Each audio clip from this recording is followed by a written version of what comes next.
I just want to take a few minutes to speak with you guys about the OT practice framework and how you can utilize it in your assignment submissions. So the first thing I want to just mention is, why do we have an OT practice framework? Well, it's because it describes and defines OT, guides our professional practice, and provides a common language for OT professionals. Since it is a common language, that just tells you how important this is for you to learn as an OTA student. I know you all are aware and familiar with the areas of occupation, so I won't read those out for you, but I have listed these on the slide.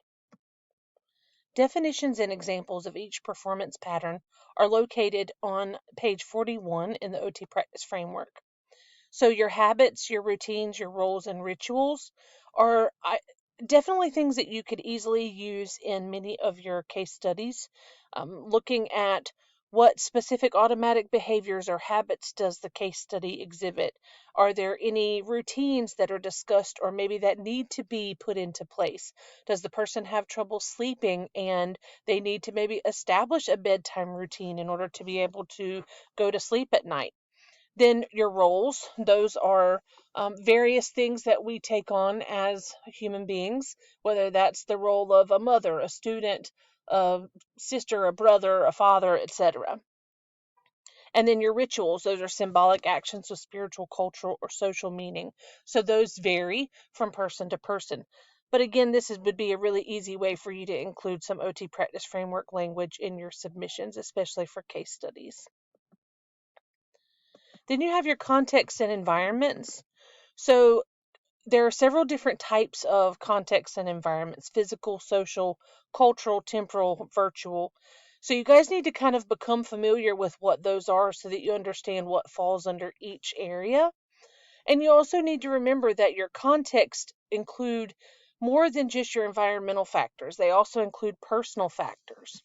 Your personal factors are things like your age, your gender identity, your race or ethnicity, your socioeconomic status, sexual orientation, education, lifestyle, profession, etc. Again, when you're discussing these things in your case studies, you can, instead of just naming age and gender and race and ethnicity, you can say the client's personal factors include, and then that shows your understanding of applying that from the OT practice framework. For all activities, there are objects and space demands. So what tools, supplies, or equipment are needed to complete the task? And what size space do you need? Is there a certain arrangement of furniture, certain lighting that's needed, certain temperature or ventilation or noise levels? So your noise levels would be different for studying for a test than they would be for, let's say, doing a painting, right? So you just need to think about what's necessary. And that's also something that you could easily include in your submissions to use the OT practice framework language. The next thing we're going to talk about is client factors.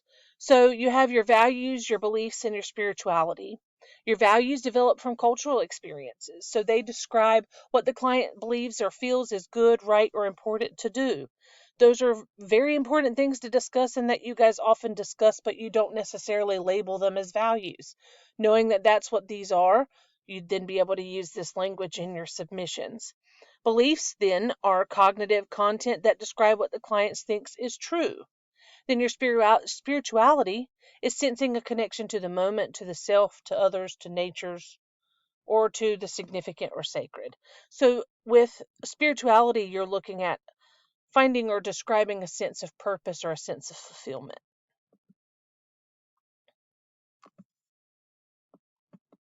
Then your next section, or your next part of the client factors, is the body functions and body structures. The body structures are exactly what they sound like. They're the different parts of the body. The cardiovascular system includes the heart and the blood vessels, for example. Then your body functions are things like your respiratory functions, your endocrine functions, musculoskeletal functions. Those are things that you could easily list in case studies as well. Then this is a big one. When you look at your performance skills, guys, those start on page 43, and it provides definitions of each type of skill as well as the terms that you can use to describe each type of those skills. So those words and those definitions are going to be very helpful for you guys in doing your case studies and in doing activities like your teaching demonstration when you're breaking down the task and you're doing an activity analysis. This is a great way to look and make sure you're using OT Practice Framework terms. So for your motor skills, that includes actions that are related to moving yourself or moving and interacting with tangible objects. So some examples would be stabilizing, aligns, positions, lifts, reaches, bends, grips, manipulates. And again, all of these are listed in your OT Practice Framework. Then you have your process skills. Those are actions related to selecting, interacting with, and using tangible task objects or carrying out individual actions and steps. So some examples of process skill words that are included in your OT Practice Framework are paces, chooses, initiates, sequences, terminates, locates, organizes, restores, adjusts, etc. Then your social interaction skills are exactly what they sound like. They're actions related to communicating and interacting with others. So some examples of social interaction skills terms that you could use in your submissions are produces speech, gesticulates, speaks fluently, turns towards, looks, touches, questions, disagrees, agrees, thanks, expresses emotions, etc. Also in the OT Practice Framework, there's some additional information. On page 59, the OT Practice Framework discusses the types of interventions that are used in OT. It also discusses approaches to interventions that are specific strategies selected to direct the evaluation and intervention of the client's desired outcomes, their evaluation data, and the research evidence that's out there. So some approaches to interventions include to create and promote, to establish and restore, to maintain, modify, and prevent.